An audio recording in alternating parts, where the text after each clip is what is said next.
पिछले क्लास में हम लोग देख रहे थे अटैचमेंट, देख रहे थे प्रोक्लेमेशन एंड अटैचमेंट। हम लोग अटैचमेंट शुरू किए थे, सेक्शन 82 किए हुए थे पिछले क्लास में हम लोग। अब देखिएगा मैनर ऑफ अटैचमेंट, अटैचमेंट किस तरीके से करते हैं। ये जो प्रोविजन दे रखा है सेक्शन 83 में दे रखा है। इसका जो सब सेक्शन 3, 4 एंड 5 जो है साथ हम बता देते हैं। एक मेरे पास चार्ट है, हम इससे आपको समझाने की कोशिश करते हैं। वही बात वहां लिखा हुआ है, देखिएगा इसको। मैनर ऑफ अटैचमेंट सेक्शन 83,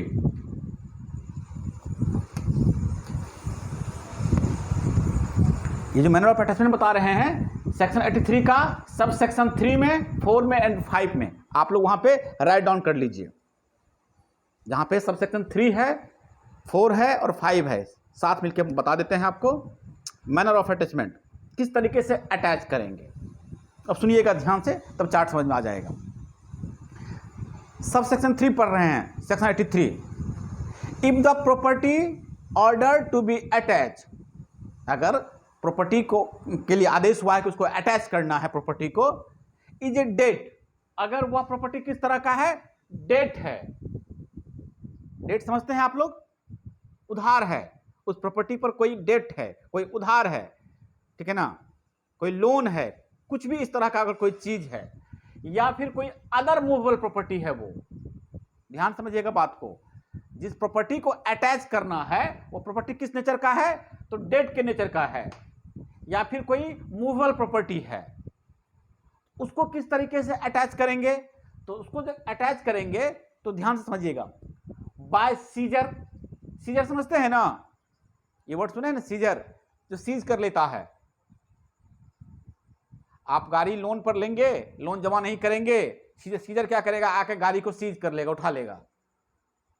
सुने ना ये वर्ड सीजर, हाँ, तो बाय सीजर, ठीक है। इसके बाद bye appointment of receiver. Receiver सुने हैं आप लोग ये वर्ड रिसीवर, आप लोग अगर सीपीसी पढ़े होंगे, सिविल मामला पढ़े होंगे, तो उसमें रिसीवर वर्ड सुने होंगे आप लोग। नहीं, प्रॉपर्टी का जो वैल्यूएशन करता है। हाँ राहुल, आपकी आवाज बहुत दूर से आ रही है। राहुल कुछ बोल रहे हैं राहुल? हाँ, कोर्ट उसको अपॉइंट करता है उसको, हाँ सुने होंगे आप लोग, ठीक है ना। हाँ, तो वो भी चीज हम लोग देखते हैं। या एक कंपनी जब वाइंडिंग अप होती है, जब कंपनी लॉ पढ़ेंगे, जब वाइंडिंग अप होता है कंपनी, तो कंपनी में क्या होता है, एक रिसीवर अपॉइंट किया जाता है वहां भी, कि भाई तुम प्रॉपर्टी का जो सारा वैल्यूएशन करो और बताओ कि कितना कितना लोगों को उधार देना है, ठीक है ना। तो उस सबका उधार चुकाया जाएगा उस सब प्रॉपर्टी को बेच के, किसका कितना जो वैल्यूएशन हो रहा है, प्रॉपर्टी का बिल्डिंग है, कंपनी का बिल्डिंग है, वो कितने वैल्यूएशन का है, तो वहां भी रिसीवर अपॉइंट किया जाता है। तो क्या होगा, अगर प्रॉपर्टी पे डेट है या अदर मूवेबल प्रॉपर्टी है, तो क्या होगा, क्या किस किस तरीके से करेंगे, बाय सीजर, प्रॉपर्टी को सीज किया जाएगा सीजर के द्वारा, या फिर कोई एक रिसीवर अपॉइंट कर दिया जाएगा, या by prohibiting delivery of property to the proclaim person और any one of his behalf. अब ध्यान समझिएगा, ये लिखा हुआ है क्या है यहां पे, by an order in writing. ध्यान समझिएगा, हम पढ़ रहे हैं prohibiting the delivery of such property to proclaim person और to any one of his behalf. यानी कि क्या करना है, प्रोहिबिट करना है, रोकना है कि प्रॉपर्टी अब जो है, ये जो प्रॉपर्टी हम सीज किए हैं, यह प्रॉपर्टी प्रोक्लेम ऑफेंडर को नहीं मिलना चाहिए। ये चीजें राइटिंग में जाएगी कि यह प्रॉपर्टी से किसी भी तरह का कोई बेनिफिट जो है, जो प्रोक्लेम ऑफेंडर है, क्योंकि उसका प्रॉपर्टी ही अटैच कर रहे हैं हम, उसको नहीं जाना चाहिए, या उसके बिहाफ पे उसको नहीं मिले। जो उसका कोई, अगर उसको कोई बिहाफ पर लेने की कोशिश करेगा उस प्रॉपर्टी को, तो उसको प्रोहिबिट करेगा। तीन चीजें। चौथी चीजें, बाय ऑल और any of the above method, इनमें से कोई सभी मेथड अप्लाई किया जा सकता है, या इनमें से कोई एक मेथड अप्लाई किया जा सकता है, जैसा कोर्ट को ठीक लगेगा। Okay, as the court thinks fit. समझे अर्पणा, पिंकी, राहुल, धनंजय? ये मेथड लिखा है कि किस किस मेथड से प्रॉपर्टी को अटैच किया जाएगा। तो कहता है या तो आप बाय सीजर, या फिर आप एक रिसीवर अपॉइंट कर लीजिए, कोर्ट अपॉइंट करके दे रहा है सब कुछ, कोर्ट करेगा ऐसा इस तरीके से, और क्या करेगा, और प्रोहिबिट कर देगा, रोक लगा देगा कि यह प्रॉपर्टी प्रोक्लेम ऑफेंडर को नहीं मिलना चाहिए, उसको नहीं जाना चाहिए। या इनमें से कोई एक मेथड या सभी मेथड अप्लाई कर सकता है, कोर्ट को जैसा फिट लगेगा अटैच करने के समय वो इस तरह का चीजें वह कर सकता है। क्लियर? राहुल आपकी आवाज नहीं आ रही है।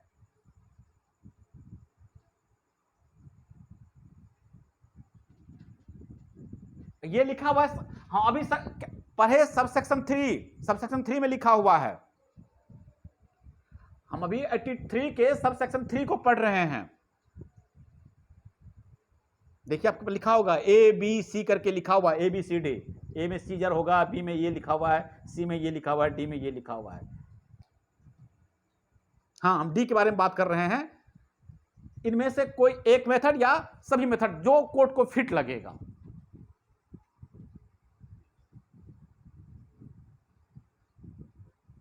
आप एक बार बाहर जाके फिर से अंदर आइए राहुल, आपकी आवाज बिल्कुल नहीं आ रही है।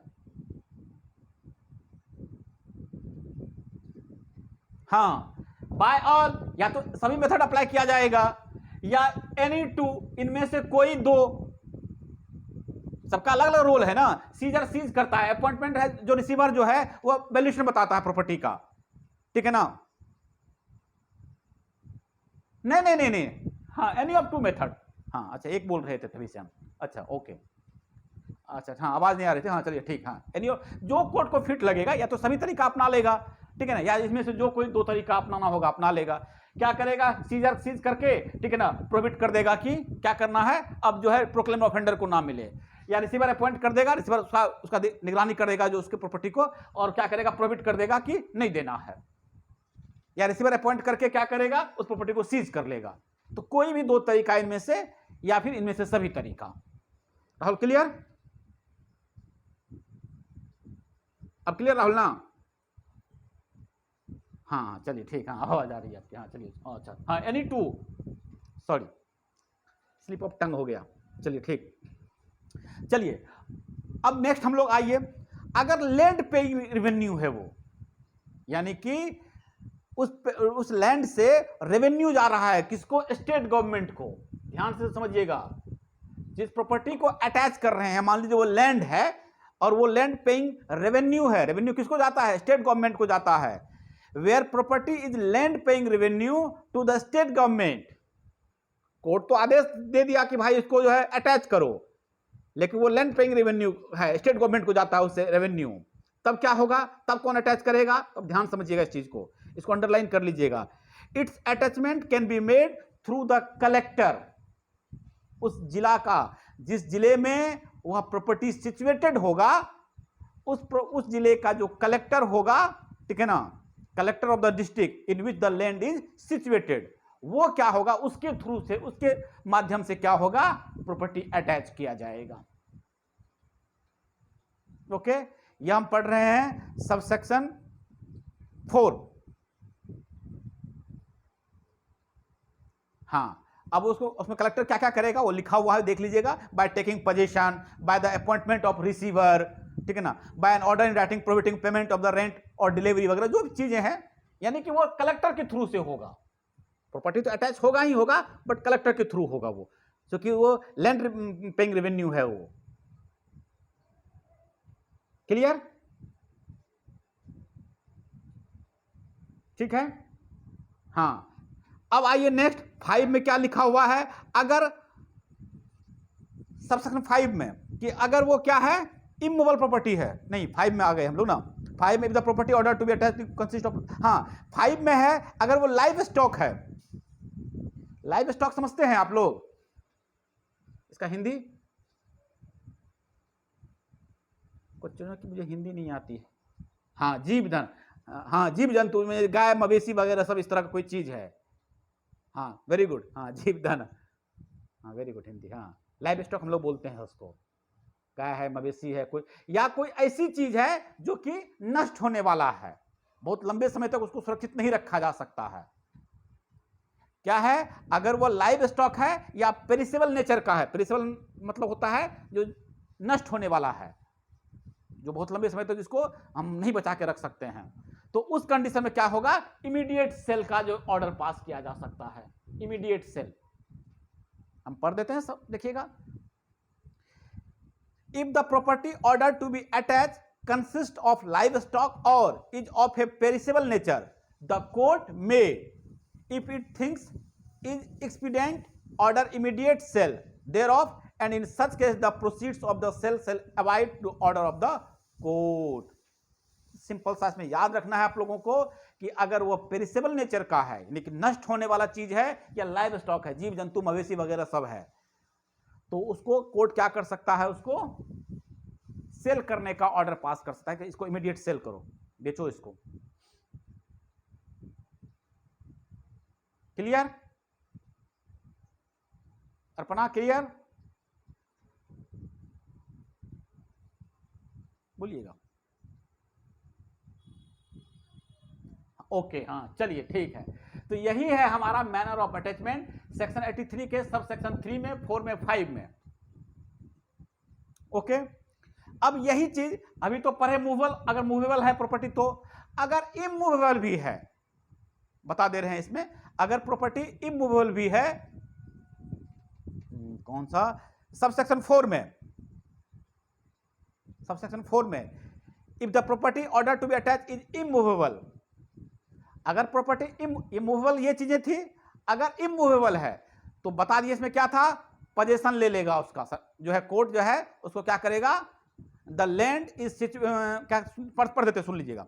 The attachment under this section shall in the case of land paying revenue to the state government be made through the collector of the district in which the land is situated, and in all other cases by taking possession by the appointment of a receiver। अब बाकी ये दो चीजें जो हम पढ़े थे बाद में, उसमें 3 में, वही सेम चीजें। तो वो डिपेंड करता है किस नेचर का प्रॉपर्टी है। अगर मूवेबल होगा तो सीज किया जा सकता है, इमूवेबल है तो उसका पोजेशन लिया जा सकता है, और लैंड पेइंग रेवेन्यू का अगर है तो कलेक्टर के थ्रू होगा। उसके बाद लाइव स्टॉक है या पेरिसेबल चीज है तो उसको कहेगा इमीडिएट सेल करो। ये सब इसका क्या है, हमारा मैनर है, तरीका है मूवेबल का और इमूवेबल का। चलिए, सेक्शन 83 आपको इतना ही बात कर रहा है। 83 का बाकी सब सेक्शन 6 क्या है, वो जो भी जस्ट हम बात किए, सीपीसी में आप लोग रिसीवर सुने होंगे, जो बात की वही बात तो लिखा हुआ है। सीपीसी में रिसीवर जो है, कैसे पता चलेगा जज को कि आपका क्लेम कितने रुपए का है। मान लीजिए एक प्रॉपर्टी पर विवाद है, ध्यान समझिएगा, एक प्रॉपर्टी पे विवाद है, ठीक है ना, और आप कह रहे हैं कि वो प्रॉपर्टी 20 लाख का है मेरा, आप क्लेम 20 लाख का कर रहे हैं सीपीसी के माध्यम से, तो कोर्ट को कैसे पता चलेगा कि आपकी प्रॉपर्टी 20 लाख की है? क्योंकि आप तो उसके क्या कहते हैं, उसी हिसाब से अपना वो कोर्ट फी लगाते हैं, स्टैम्प पेपर यूज करते हैं। राहुल, हाँ, आपके कहने से कोर्ट थोड़े मान लेगा कि आपकी प्रॉपर्टी 20 लाख की है। तो उसके लिए रिसीवर अपॉइंट होता है, तो वही सीपीसी का नियम लिखा हुआ है, और काम है उसका, हमें जनरल छोटी सी बात बताए रिसीवर का, ठीक है ना, लिखा हुआ हम पढ़ देते हैं। The power, duties and liabilities of a receiver appointed under this section shall be the same as those of a receiver appointed under the code of civil procedure 1908। ठीक है, बाकी सीपीसी जब पढ़ेंगे तो वहां पे देखेंगे, रिसीवर का पूरा टॉपिक है, वहां पे देखेंगे। ये आपका हमारा सब सेक्शन, सॉरी सेक्शन 83 हमारा कंप्लीट। आइए एक छोटा सा चीज पढ़ देते हैं, सेक्शन 84। सेक्शन 84, अब देखिएगा 84 क्या कहता है।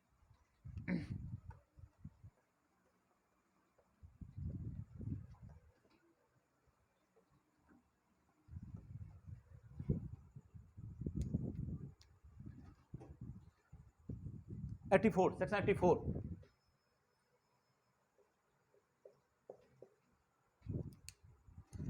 claim and objection related to the attachment। claim and objection,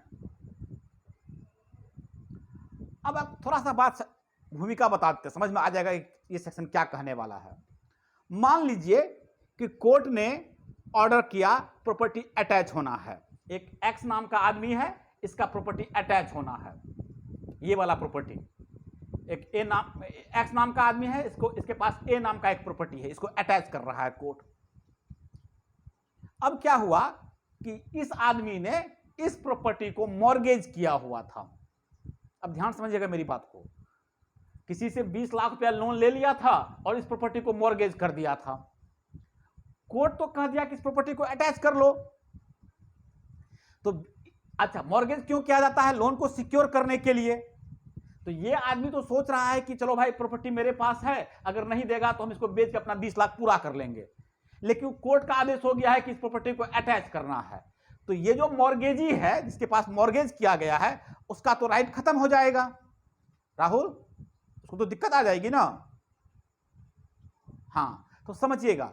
तो अब इसी के बारे में बात कर रहा है कि जिस प्रॉपर्टी को अटैच करना है, तो मान लीजिए एक सिंपल सा आदमी है, मॉर्गेजी से लिया, हो सकता है वो बैंक को मॉर्गेज किया हो, या हो सकता है कि प्रॉपर्टी को वो बेच लिया हो, अभी तक जो है उसका मतलब रजिस्ट्रेशन नहीं हुआ हो, कॉन्ट्रैक्ट बस हुआ हो, 20 लाख रुपया उठा लिया हो, कॉन्ट्रैक्ट क्या है, अगले महीना आपको क्या करेंगे, हम प्रॉपर्टी बेच देंगे आपको। और पता चला कि इसको ये तो अब जा रहा है, क्या कहते हैं, अटैचमेंट में, तो इस बेचारे का राइट तो चला जाएगा, मुश्किल से इसका राइट तो खत्म हो जाएगा इसका। तो अब इस चीज के लिए है आपका सेक्शन 84। देखिए क्या कह रहा है, यानी ये कह रहा है कि अगर कोई क्लेम या ऑब्जेक्शन है उस प्रॉपर्टी के रिगार्डिंग, तो हमको बताइए। कोर्ट ये कह रहा है, कोर्ट पेपर में एक नोटिस निकलवा देगा कि हम इस प्रॉपर्टी को अटैच कर रहे हैं। अगर किसी आदमी का इस प्रॉपर्टी के अगेंस्ट में कोई क्लेम है या ऑब्जेक्शन है, हम अटैच करने जा रहे हैं प्रॉपर्टी को, अगर आपका कोई क्लेम है, कोई ऑब्जेक्शन है, तो हमको बताइए। अब यही बात इस सेक्शन में कहा गया है, हम पढ़ते हैं, ध्यान समझिएगा आप लोग।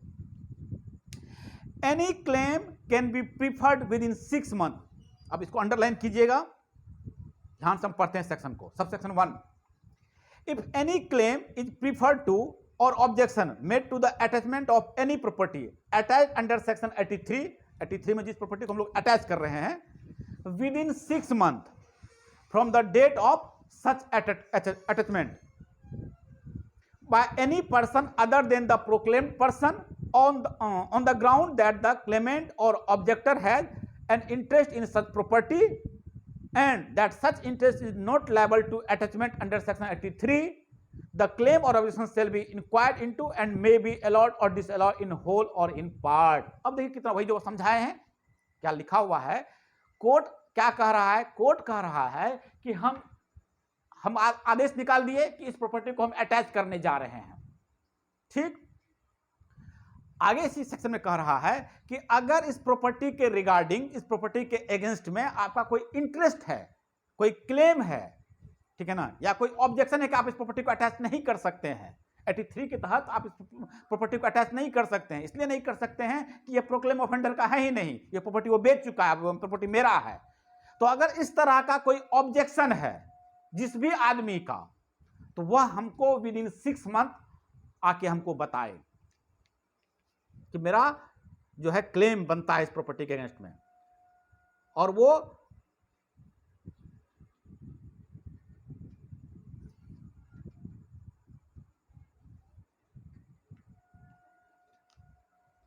Other than proclaim offender, proclaim offender का क्लेम या ऑब्जेक्शन नहीं सुना जाएगा, समझे, उसको छोड़ के। और अगर किसी आदमी का, किसी पर्सन का कोई क्लेम या ऑब्जेक्शन बनता है तो 6 महीने, ठीक है ना, विद इन 6 मंथ आकर हमको इन्फॉर्म करें। क्लियर?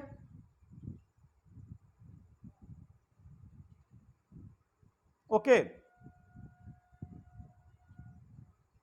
हाँ या ना? ठीक है, क्लियर हो गया ये चीजें राहुल? हाँ, तो या क्लेम प्रोवाइडेड दैट में भी लिखा हुआ क्या बात, वो भी बता देते हैं। Provided that any claim preferred और objection made within the period allow by the sub section. अगर किसी ने क्या क्या क्लेम कर दिया या ऑब्जेक्शन लगाया उस प्रॉपर्टी के रिगार्डिंग, और क्लेमेंट जो है मान लीजिए मर गया, event of death of the claimant और objector be continued by his legal representative. अगर वह मान लीजिए कि ए नाम का आदमी है, वो क्लेम कर दिया या ऑब्जेक्शन लगा दिया कि इस प्रॉपर्टी को आप अटैच नहीं कर सकते हैं, इसमें ऐसी सी बात है, वो मेरे पास मॉर्गेज है, हमसे वो 20 लाख रुपया लिया हुआ है, और ये क्लेम कर दिया, उसके बाद जो है जब तक सुनवाई होती, उसकी जांच होती, इंक्वायरी तो होगी ही, लिखा हुआ है इंक्वायरी करेगा, वो मर गया तो यह कंटिन्यू रहेगा उसके लीगल रिप्रेजेंटेटिव के द्वारा, ठीक है ना। लीगल रिप्रेजेंटेटिव भी इसमें इन्वॉल्व हो सकता है, उसके द्वारा कंटिन्यू किया जा सकता है। यानी कि क्लेमेंट मर गया या ऑब्जेक्टर मर गया तो बात खत्म हो गई, ऐसी बात नहीं होगी, उसके लीगल रिप्रेजेंटेटिव इसको कंटिन्यू करेंगे।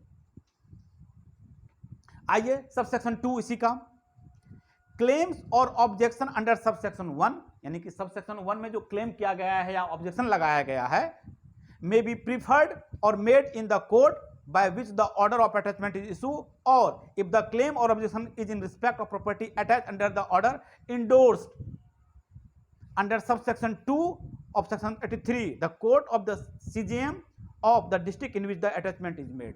ठीक है ना, ऑब्वियस सी बात है, कौन इसकी सुनवाई करेगा, किसको इंडोर्स किया जाएगा, तो जहां पे सिचुएटेड रहेगा वहां के CJM के द्वारा, याद रखिएगा इस चीज को, चीफ जुडिशियल मजिस्ट्रेट के द्वारा। इसको आप लोग अंडरलाइन कर लीजिएगा। वेयर प्रॉपर्टी इज अटैच्ड, जिस जगह के प्रॉपर्टी को अटैच करना है अंडर एन ऑर्डर, 83 में जो ऑर्डर पास हुआ है, ठीक है ना, endorse by the collector under section 83 subsection 2, claim and objection shall be made in the court of CJM of the district in which attachment is made. Okay, collector के द्वारा endorse किया जाएगा, ठीक है, जो भी ऑब्जेक्शन जो भी क्लेम है, और वहां के CJM जो है इसको एंटरटेन करेंगे। ओके राहुल, नेक्स्ट आ जाइए। Next, every such claim or objection shall B inquired into by the court in which it is preferred और मेड। ठीक है ना, कोर्ट इसकी इंक्वायरी करेगा, जांच करेगा, जो क्लेम हम लगाए हैं उसकी जांच करेगा, provided that if it is preferred और made in the court of CJM he may make if over for disposal to any magistrate subordinate to him. अब वो भी क्या कर सकता है, देखिए अच्छा चीज है ये, इंक्वायरी जो करवाएगा वो, सुनिएगा, इफ इट इज प्रीफर्ड और made in the court of CJM he may make it over for disposal to any magistrate subordinate to him. वह अपने अंदर किसी के मजिस्ट्रेट को दे सकता है कि देखो जरा इस मामले को, ये मामला क्या है, कैसा है, जो क्लेम है ऑब्जेक्शन है, जरा उसकी जांच कर लो। तो CJM का जो सबऑर्डिनेट रहेगा उसके द्वारा क्या होगा, इंटरटेन किया जा सकता है। Any person whose claim or objection has been disallow, अब मान ये चीज समझ लीजिएगा, in whole or in part by an order under subsection 1 may within a period of 1 year from the date of such order institute a suit to establish the right which he claim in respect of the property in dispute, but subject to the result of such suit if any the order shall be conclusive। अब सुनिएगा बात ध्यान से, simple सा एक बात ये समझाने की कोशिश कर रहा है कि अगर मान लीजिए कि हमने क्या किया, हमने अपना क्लेम किया या हमने ऑब्जेक्शन लगाया और मेरा ऑब्जेक्शन क्या हो गया, डिसअलाउ हो गया, नहीं माना कोर्ट कि नहीं आपका कोई क्लेम नहीं बनता है, आपका कोई ऑब्जेक्शन नहीं बनता इस प्रॉपर्टी पे, तो हम क्या करेंगे, disallow in whole or part in order section 1 में within a period of 1 year from the date of such order institute a suit for establish, हम सीधा चले जाएंगे कोर्ट में उसके बाद। ठीक है ना, अटैचमेंट को लेके हमने क्या किया, ध्यान समझिए, बड़ा आसान चीज है। अटैचमेंट को लेके हमने क्या किया, अटैचमेंट को लेके हमने क्लेम किया, ऑब्जेक्शन लगाया, कौन देख रहा है मामला, CJM देख रहा है, या उसके जो सबऑर्डिनेट्स हैं इंडोर्स किया गया बाय कलेक्टर, आगे पढ़े हम लोग, CJM इंटरटेन कर रहा है या उसका जो सबऑर्डिनेट है इंटरटेन कर रहा है, इंक्वायरी हो रही है, सब कुछ है, मेरे क्लेम को क्या कर दिया गया, डिसअलाउ कर दिया गया, नहीं माना, तो मेरे पास क्या अधिकार होगा कि विद इन 1 ईयर जब डिसअलाउ कर लिया जाएगा उसके 1 साल के अंदर जो सिविल मामला होता है उसके हिसाब से हम जो कोर्ट का जो क्या कहते हैं हम लोग सूट फाइल करते हैं अपने राइट के लिए, हम वो सूट फाइल कर सकते हैं, इस प्रॉपर्टी पे मेरा राइट है, हम इसके लिए सूट फाइल कर सकते हैं। अगर मेरा प्रॉपर्टी तो टाइटल सूट हुआ, मेरा मॉर्गेज है तब तक टाइटल सूट क्यों, जिस भी तरह का क्लेम है रिकवरी फॉर मनी जाएगा ना, नहीं प्रॉपर्टी मॉर्गेज है तो तब टाइटल सूट में कैसे जाएंगे हम,